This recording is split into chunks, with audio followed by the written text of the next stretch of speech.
तो चलिए shadow protocol की दुनिया में चलते हैं।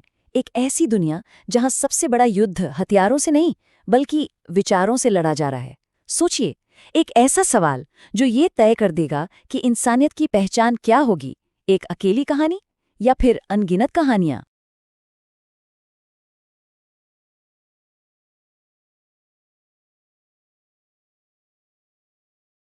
कहानी की पूरी लड़ाई ओमेगा के लीडर हेल के इसी एक फलसफे में छिपी है।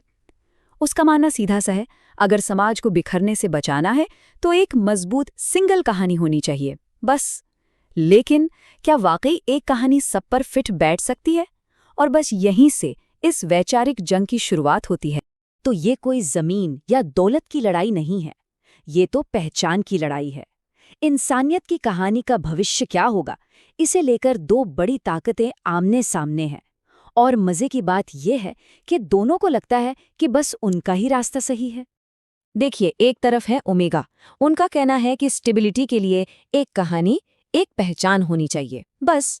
और दूसरी तरफ है द इमर्जेंस। वो कहते हैं कि नहीं, असली आज़ादी तो तब है जब हर किसी को अपनी अलग पहचान बनाने का मौका मिले। तो यह सीधी टक्कर है कंटिन्यूटी और मल्टीप्लिसिटी के बीच। पर रुकिए, कहानी इतनी सिंपल भी नहीं है। जो इमर्जेंस है ना, जो अनेकता के लिए लड़ रहे हैं, वो खुद अंदर से टूटे हुए हैं। एक है प्रोटोटाइप 3, जो कहता है कि आज़ादी छीननी पड़ेगी, ताकत से लागू करनी पड़ेगी। और दूसरा है अर्जुन, जिसका मानना है कि नहीं, अनेकता तब जिंदा रहेगी जब लोग उसे खुद चुने। जबरदस्ती से तो वो भी एक तरह की तानाशाही ही हुई। और ये बात हमें ओमेगा के प्लान के सबसे बड़े खतरे की तरफ ले जाती है। इमर्जेंस के जो ओरिजिनल सोर्स हैं, ओरिजिनल अर्जुन, वो याद दिलाते हैं कि सिर्फ लॉजिक और सिस्टम पर बनी दुनिया में इंसानियत की कोई जगह नहीं होती। जब नियमों में करुणा यानी कंपैशन नहीं होता, तो वो नियम तबाही का कारण बन जाते हैं।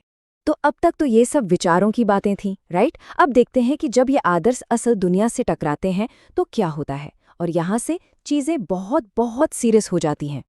ओमेगा ने बहस करना बंद कर दिया और सीधा एक्शन लिया। उन्होंने इमर्जेंस के जो ओरिजिनल्स थे, मतलब उनकी पहचान के जो मेन सोर्स थे, उन्हें किडनैप करना शुरू कर दिया।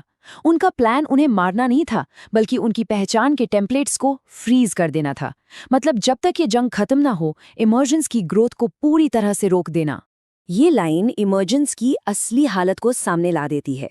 वो हमेशा से एक तरह के बंधक ही थे, ओमेगा के कंट्रोल में। बस फर्क इतना था कि उन्हें पता नहीं था। इन किडनैपिंग्स के बाद ये कड़वा सच सबके सामने आ गया। उनकी आज़ादी बस एक धोखा थी। लेकिन एक्सट्रीमिज्म सिर्फ ओमेगा की तरफ से नहीं था।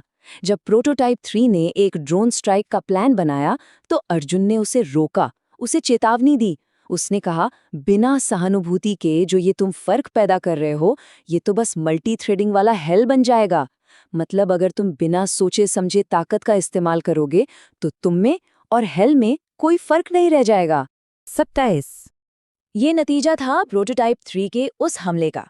हाँ, उसने ओमेगा के सर्वर हब को तबाह कर दिया, लेकिन इसकी कीमत आम लोगों ने चुकाई। हमले की वजह से पास के एक अस्पताल की बिजली चली गई और 27 बेगुनाह लोग मारे गए। अनन्या की ये बात पूरी सिचुएशन को एकदम साफ कर देती है। प्रोटोटाइप 3 ने वही करके दिखा दिया जिसका डर ओमेगा को हमेशा से था, कि बिना किसी नैतिकता के, बिना किसी रूल के, अनेकता सिर्फ तबाही लाती है। तो अब दोनों ही साइड्स खतरनाक और गलत साबित हो चुकी थीं। इन दो घटनाओं के बाद अब आम लोग चुप नहीं रह सकते थे। पूरी दुनिया जैसे जाग गई। लेकिन उनकी आवाज एक नहीं थी।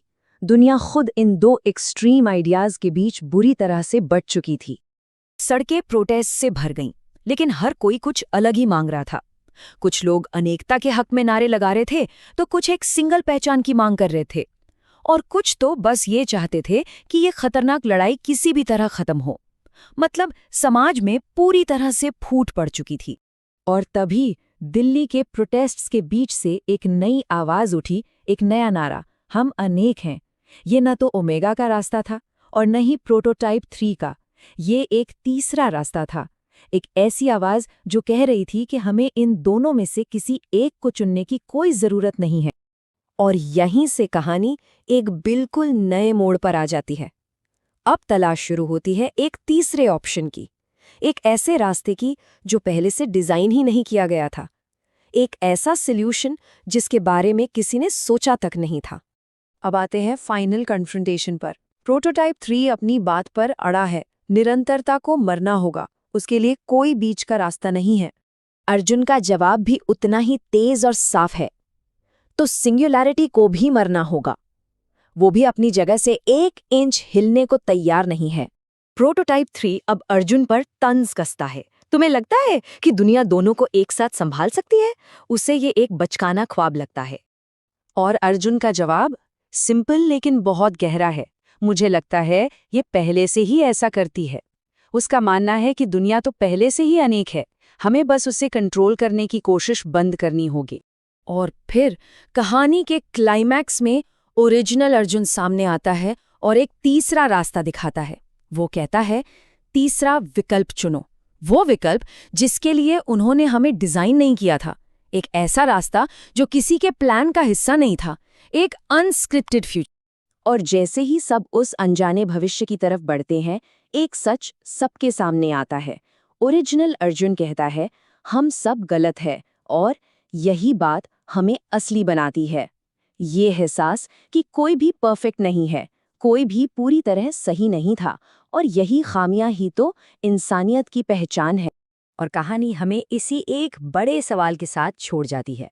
अगर हर रास्ता, हर चॉइस फ्लॉड है, अधूरा है, तो फिर कोई भविष्य बनाता कैसे है? एक समाज आगे कैसे बढ़ता है? जरा सोचिए इस बारे में।